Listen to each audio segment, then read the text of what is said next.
just standing there like fools. And our tariff has gone up from 3% to 18% and theirs has come down from 16 to 0. No prime minister has ever done this before. And let me tell you, no prime minister after you is ever going to do it. So we are facing a storm. You accept that we are facing a storm. नमस्कार, मैं Ravish Kumar. Budget पर राहुल गांधी का भाषण, कौन सा शब्द संसदीय है, कौन सा नहीं, किसका नाम ले सकते हैं, किसका नहीं। सत्ता पक्ष के मंत्रियों, सांसदों के साथ साथ स्पीकर की तरफ से टोका टोकी के बीच सबको छकाते हुए राहुल गांधी ने एप्स्टीन फाइल का जिक्र कर दिया और संसद के बीच की चुप्पी तोड़ दी, जिसे कार्यवाही का हिस्सा नहीं माना गया। इन सब के बीच संसदीय दांव, संसदीय कलाबाजी क्या चीज होती है, वह भी राहुल गांधी के भाषण में दिखाई देती है। एक जगह जब राहुल गांधी बोलने लगे कि अमेरिका के साथ डील हुई है, क्या उसे लेकर सरकार को शर्म नहीं आती, तो एक अन्य शब्द को लेकर सत्ता पक्ष की तरफ से आपत्ति की गई। स्पीकर ने उसे कार्यवाही से निकाल दिया, मगर अंग्रेजी के शेम और अशेम्ड को संसदीय कार्यवाही का हिस्सा मान लिया गया। जैसे ही इसकी इजाजत मिली, राहुल गांधी ने अपनी बात कुछ यूं रखी और कहा कि अगर दबाव में नहीं होते प्रधानमंत्री मोदी, अगर ट्रंप ने गर्दन नहीं पकड़ी होती, तो भारत का कोई भी प्रधानमंत्री ऐसी डील नहीं करता। राहुल गांधी ने यह भी बताया कि अगर विपक्ष को मौका मिलता डील करने के लिए तो किस तरह से करता। इसी वीडियो में हम इसके बारे में भी आगे बताएंगे। Sir, ashamed is not an abuse. There's nothing, in saying are you not ashamed, there is no abuse. No, ashamed you can use. I am just stating. Whatever you have, okay, sir, let me speak. Forgotten, I think so. I am saying, Speaker sir, I am saying that you have sold India. Are you not ashamed of selling India? Yes. Do you have no shame of selling India? You have sold our mother, Bharat Mata. Do you have no shame? But sir, the interesting thing is, I know that the Prime Minister would not sell India under normal circumstances. He will not do it. You know why he sold India? Because they are choking him. Mr. Rahul, address to the chair, please. He has sold India because they are choking him. They've got a grip on his neck. Speaker साहब, मैंने बोला जब चोक लगाते हैं दूसरे व्यक्ति की आंख में देखते हो तो डर दिखता है। सर, पीएम की आंख में डर दिखता है।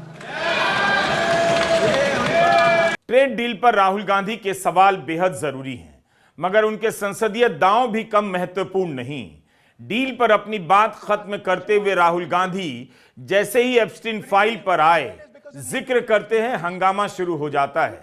स्पीकर के आसन पर बैठे जगदंबिका पाल ने इसे कार्यवाही का हिस्सा मानने से इनकार कर दिया, क्योंकि राहुल गांधी हरदीप सिंह पुरी और अनिल अंबानी का नाम ले रहे थे। बार बार रोके जाने के बाद भी इनका नाम किसी ना किसी तरीके से लिए जा रहे थे। There is a businessman called. I want to ask the question, why is he not in jail? The reason he is not in jail is because his name is in the Epstein files. Mr. Rahul. No. I know who introduced him. He's a minister, sir. उसका नाम नहीं लिया जाता। लेकिन इन कलाबाजियों के जरिए राहुल गांधी ने वह बात कह दी जिसे कहने से उन्हें रोका जा रहा था। भले ही वह संसदीय कार्यवाही का हिस्सा नहीं बना, मगर वहां मौजूद सांसदों और लाइव टीवी पर देख रहे देश की जनता ने उसे जान ही लिया, उसके बारे में देख लिया। यह बहस होते होते संसदीय कार्य मंत्री ने कह दिया कि राहुल गांधी जो भी कह रहे हैं उसे प्रमाणित करना होगा, ऑथेंटिकेट करना होगा। बस राहुल गांधी को मौका मिल गया और कहने लगे कि वे प्रमाणित करने के लिए तैयार हैं। स्पीकर को लगा कि मामला यहां फंस गया है। संसदीय कार्य मंत्री ने उत्साह में चूक कर दी तो साफ साफ कहने लगे कि स्पीकर की तरफ से प्रमाणित करने के लिए आपसे नहीं कहा गया है, आप अपना भाषण पूरा कीजिए। इस बिंदु पर स्पीकर जगदंबिका पाल ने शानदार तरीके से मामला संभाला, लेकिन राहुल गांधी तब तक गेंद ले उड़े थे। यह हिस्सा थोड़ा लंबा है जो आप देखेंगे, लेकिन आप देखिए तभी समझेंगे कि नेता प्रतिपक्ष के रूप में राहुल गांधी किस तरह से अपनी भूमिका निभा रहे हैं और कैसे सरकार के मंत्री उन्हें रोकने, घेरने और टोकने के लिए तत्पर रहते हैं। आक्रामक रहते हैं। इन सब के बीच राहुल गांधी सबको छकाते हुए अपनी बात कह देते हैं, उन बातों को भी जिसे देश का मीडिया नहीं कह पाता, जैसे Epstein file. I would urge Honorable Leader of Opposition, because he is the Leader of Opposition, all the points he has made have serious repercussion. He must authenticate on all the allegations he has made. I will authenticate right now. I've got it. You have Because sir, let me authenticate. Kindly. Already you have taken 45 minutes. Kindly. Sir, let me authenticate, sir. But kindly. Sir, he has said to authenticate. I will authenticate right now. That you have to just give in advance, and that you have to. No, sir. I will authenticate right now. I'm authenticating. मैं आपसे नहीं मांग। I will say it and then I will give it. No, Mr. Rahul ji. I will say it now and I will give it. नहीं Rahul ji. I have it here. ये parliamentary affairs minister ने कहा, chair आपसे नहीं मांग रही अभी। So you have asked for authentication now. You are not giving it to me.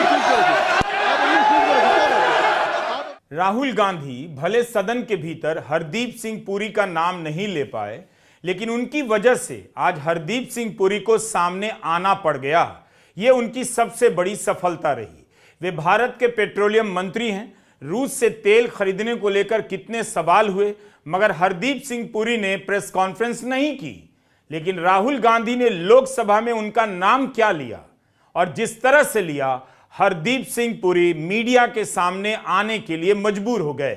अब कह रहे हैं जो जानकारी है पहले से पब्लिक डोमेन में है। क्या यह सफाई है? हरदीप सिंह पुरी भूल गए कि इसी तरह की जानकारी पब्लिक डोमेन में लेबर पार्टी के सांसद मेंडलसन के बारे में भी थी और उन्हें इस्तीफा देना पड़ा। प्रधानमंत्री स्टारमर की सरकार उसी वजह से खतरे में है। So the question she raises in this email, who introduced Hardeep Puri, I presume, to Epstein. So I just want to tell you that these facts are all known, they're in the public domain.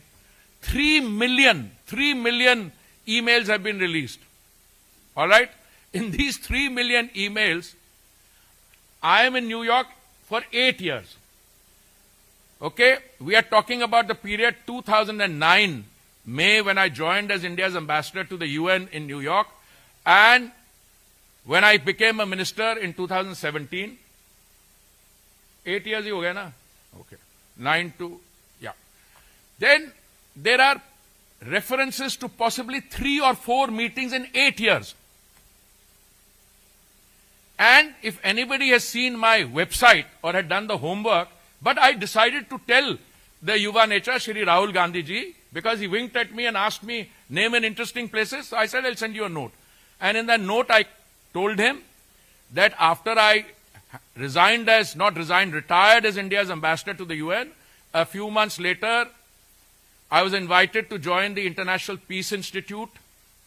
The International Peace Institute is an institute which was set up many years earlier for the purposes of international peacekeeping by the UN. But I was not part of the IPI per se. And it is as part of a delegation of the IPI or the ICM that I met Mr. Epstein on a few occasions, 3 or maximum 4. And the ICM was dealing with international issues, thematic issues, and Mr. Epstein was not part of it. जब media नेता प्रतिपक्ष की बातों को ना दिखाए भी तो नाम का कहीं किसी किनारे छाप कर चुप्पी लगा जाए, तब किसी भी विपक्षी सांसद के पास यही तरीका बचता है कि वह 2 नियमों को लेकर होने वाली बहसों के बीच में अपनी बात कह दे, और यही संसदीय राजनीति में किसी के भी श्रेष्ठ वक्ता होने का उदाहरण होता है। 2014 से 24 के बीच लोकसभा में नेता प्रतिपक्ष नहीं था, इसलिए देश को लगा विपक्ष कमजोर है, संसदीय राजनीति कमजोर हो गई है। लेकिन अब ऐसा नहीं लगता। इतनी मुश्किल परिस्थिति में किसी ने भी नेता प्रतिपक्ष का दायित्व नहीं निभाया होगा। जिस हालात में राहुल गांधी लोकसभा में बोलने के लिए खड़े होते हैं, आपने नोट किया होगा, उन्होंने अपने भाषण की शुरुआत में ही बता दिया कि उनके भीतर की यह कलाबाजी आती कहां से है। मार्शल आर्ट की जो फाउंडेशन होती है स्पीकर सर, वो ग्रिप से शुरू होती है। जब हम शुरुआत करते हैं, हम ओपोनेंट पर ग्रिप लेते हैं, ग्रिप लेने की कोशिश करते हैं। ग्रिप नहीं होती है तो कुछ नहीं होता है। ये तो अच्छी बात कह रहे हैं, लेकिन बोलने तो दीजिए सर। इसको अच्छी बात कह रहे हैं, हम उनको सपोर्ट कर रहे हैं, हम उनको सर थोड़ा डिस्टर्ब कर रहे हैं। सर give me some अरे आप बोलने दीजिए, आप उनको बोलने दीजिए, मैं चेयर पे हूँ। मैंने कहा आप अच्छी बात कह रहे हैं, इसको राष्ट्रपति सर अभिभाषण थोड़ा में कहना क्रिएटिव चाहिए फ्रीडम, था। चलिए थोड़ा सा क्रिएटिव फ्रीडम तो दे दीजिए। Please please. तो शुरुआत ग्रिप से होती है सर, और लक्ष्य होता है कि ग्रिप के एकदम आने के बाद चोक में जाए, कि पहले ग्रिप ली, दूसरी ग्रिप ली और फिर एकदम चोक में जाए। चोक में गए और पकड़ लिया, और चोक का फोकस गला होता है। तो हम बजट की बात कर रहे हैं थोड़ा, तो सो फोकस बजट पे ही बात हो रही है, आ रहा हूं। तो अरे राष्ट्रपति के अभिभाषण पे नहीं बोले थे, वो बात भी बोल ले रहे हैं, कोई दिक्कत नहीं। Thank you. तो पूरा फोकस ग्रिप पे होता है, ग्रिप से लड़ाई शुरू होती है और ग्रिप से हम चोक में जाते हैं। Sir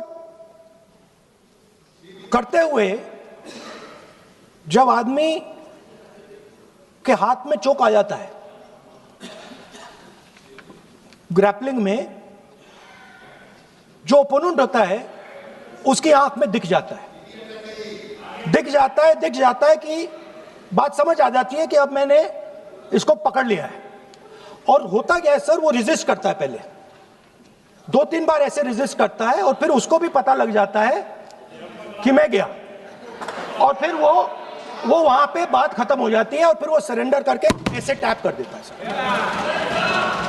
sir. ये सेंटर पीस है सर मार्शल आर्ट्स का, ग्रिप से चोक और चोक से टैप। और ये आप किसी भी एमएमए वाले से पूछ लो, किसी भी जूडो वाले से पूछ लो, काम ग्रिप से शुरू होता है सर। ग्रिप राजनीति में होती है सर, ग्रिप बिजनेस में होती है, पॉलिटिक्स में होती है सर। जुजित्सु में ग्रिप दिखता है हाथ कहां है, चोक कैसे लग रहा है सर। राजनीति में नहीं दिखती, कहां किसने ग्रिप ले रखी है, चोक कहां लग रहा है, वो दिखता नहीं है सर, छुपा रहता है। तो that is the starting point.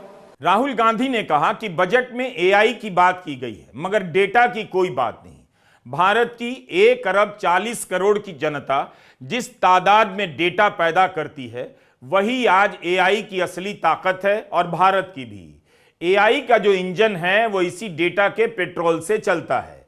आज की अस्थिर दुनिया में हर देश को अपनी क्षमता की पहचान करनी चाहिए, और डेटा भारत की क्षमता है। डेटा के साथ साथ वो अनाज जो भारत के किसान उगाते हैं।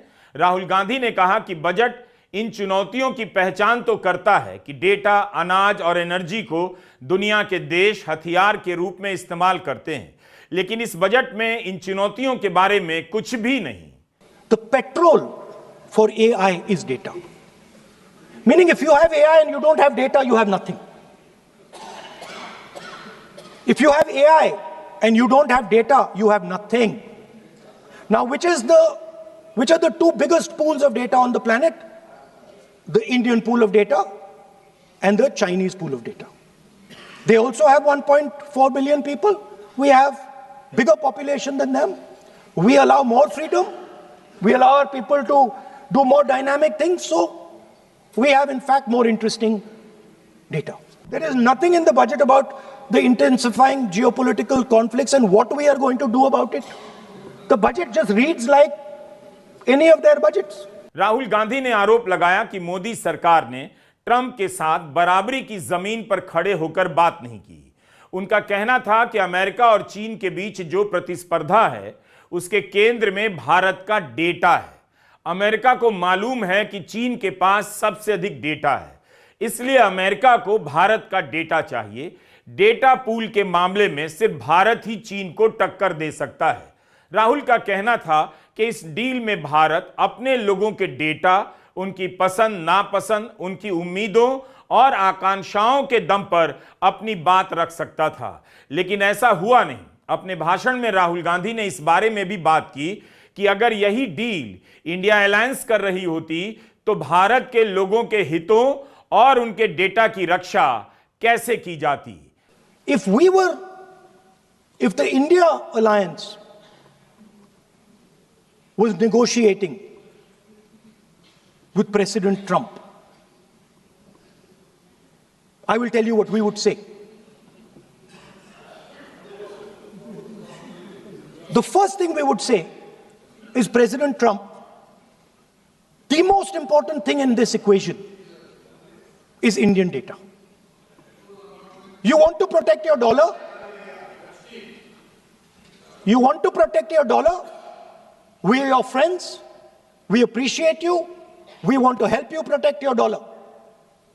But please remember that if you want to protect your dollar, the biggest asset that can protect your dollar is lying with the Indian people. First thing. Second thing we would say, President Trump, if you want access to this data, then please understand that you are going to talk to us as an equal. You are not going to talk to us as if we are your servants. Now, what has happened? You've done a trade deal. It's small. It's written small in the back. Now, let me tell you what is written about data. Our most valuable asset, the thing that is going to transform India in the 21st century, the thing that is going to make us a superpower in the 21st century. This is what the Modi government has done with our data. Number one, we give up control over our digital trade rules. Number two, there is no need for data localization. Number three, free data flow to the United States. Number four, limit on digital tax. Number five, no need to disclose any source code. The finance minister is smiling. She likes to smile. She likes to smile a lot. 20-year free tax holiday to anybody who wants it, to the big tax companies. This is what you've done on data. Rahul Gandhi का कहना है कि भारत ने अपने विशालकाय data भंडार को America के हवाले कर दिया, अब उस पर अमेरिका का कंट्रोल होगा। उन्होंने कहा कि इंडिया गठबंधन की सरकार होती तो वहां बराबरी से बात करने जाते। हम कभी यह स्वीकार नहीं करते कि भारत को पाकिस्तान के बराबर समझा जाए। Meaning we would go there as equals. We would not be made equal to Pakistan. And if President Trump decided that Pakistan army chief is going to have breakfast with him, then we would have something to say about that. नेता प्रतिपक्ष का भाषण संसदीय नियमों से घेरा गया, जिसके हवाले से सत्ता पक्ष के सांसद उन्हें टोकते रहे। राहुल ने कहा कि टेक्सटाइल सेक्टर को इस डील से गहरा धक्का पहुंचेगा। बांग्लादेश ने भारत से अच्छी डील की है, वो 0 टैरिफ पर अपने गारमेंट्स का निर्यात करेगा और भारत 18% टैरिफ देगा। भारत का टेक्सटाइल उद्योग इससे बर्बाद हो जाएगा।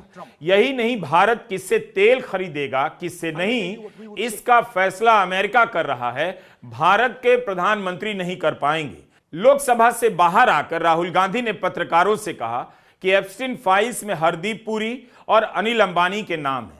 अदानी के खिलाफ चल रहे केस में समन जारी हुआ है, जिस पर भारत सरकार ने पिछले 18 महीनों से कोई जवाब नहीं दिया। भारत के प्रधानमंत्री पर सीधा दबाव है। बिना किसी दबाव के हिंदुस्तान का कोई भी प्रधानमंत्री देश के किसानों, डेटा, एनर्जी और डिफेंस के मामले पर ऐसा समझौता नहीं करेगा। नमस्कार, मैं रवीश कुमार।